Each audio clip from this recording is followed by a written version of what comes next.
Yo, what up, y'all? It's your boy, Thizzle. And today I'm going to be talking about the 2025 Netflix Tyler Perry directed film, Strong, starring Taraji P. Henson. So ain't nothing to it but to do it.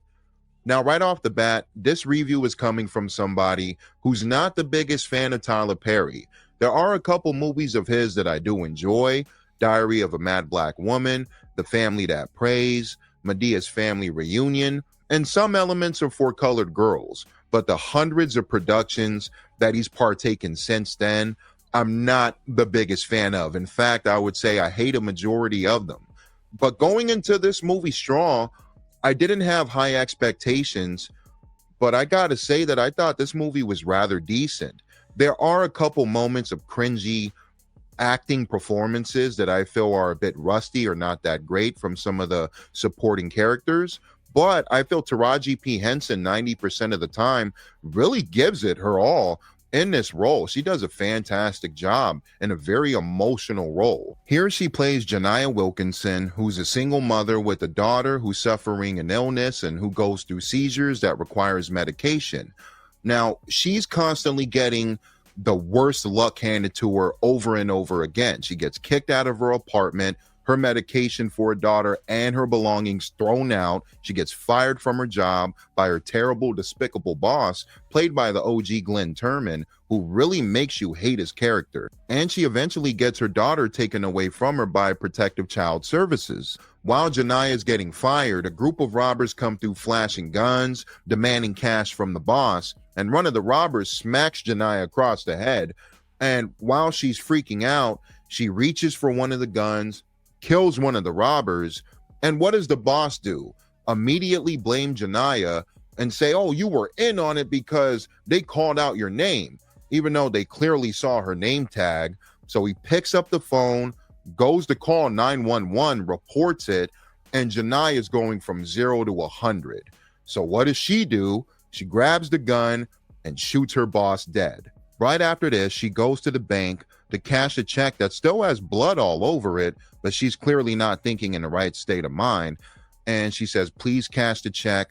I need it for $40 at least to pay for my daughter's lunch money and also for my landlady to get my place back. The bank teller asks for her ID. She says that it's been stolen. Things start to escalate. And she pulls out the gun that she got from one of the robbers previously, demanding that they cash the check and that she doesn't want any other extra cash.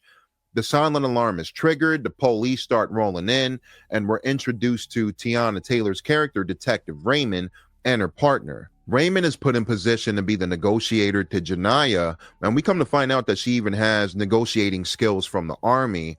And they start to bond, and we find out that Raymond is also a single mother, so she starts to relate to Janiyah's situation. One of the bank tellers gets their phone, puts it on live, aims it at Janiyah's direction. While Janiyah is talking to Raymond over the phone, Janiyah is pleading her case, saying that she's had the worst day of all time and it made her completely snap, and that she's doing it for her daughter overall. And this is when I thought the movie started to get a little bit laughable, is when people all over start to pour into the live stream. The news even starts to pick it up, and people unanimously start showing support for Janiyah outside. They have picket signs and they're yelling, free Janiyah, free Janiyah. And as much as I want Janiyah to get out of this situation, I am more so on her side. It still felt a little bit too easy for me with how everybody starts to come together while hearing her case. Of course, Janiyah is going through the thick of it, the worst of all time for sure, but the execution of it, I felt, was a little bit cheesy or cringy to me. Now, Taraji does an excellent job playing a very broken woman with her back against the wall. Sherry Shepherd also does a good job playing the branch manager, Nicole, in a very subdued performance. But Teyana Taylor, who I'm not usually the biggest fan of personally, I thought she put in a pretty good turn playing Detective Raymond. And the chemistry between her and Janiyah over the phone was felt, and I thought Teyana really sold her character well, I gotta say. It was nice to see Sinbad pop back on the screen after his health complications, but I wish his character was a bit bigger. He plays a guy named Benny who's homeless and down on his luck, but he's one of the rare people on Janaya's side because she would help him with some change and help him get by when she practically had nothing. Now, moving on to the twist of the movie near the finale, if you haven't seen the film and you don't want to be spoiled, click off and come back and check out the rest of the review. But for those who have seen, we come to find out that Janaya's daughter died the night before, and Janaya's been going through some sort of psychosis the entire day, thinking that her daughter is still alive. She shows up to the daughter's school, waves her goodbye, thinking that she's still alive, and that's why the principal is looking at her crazy.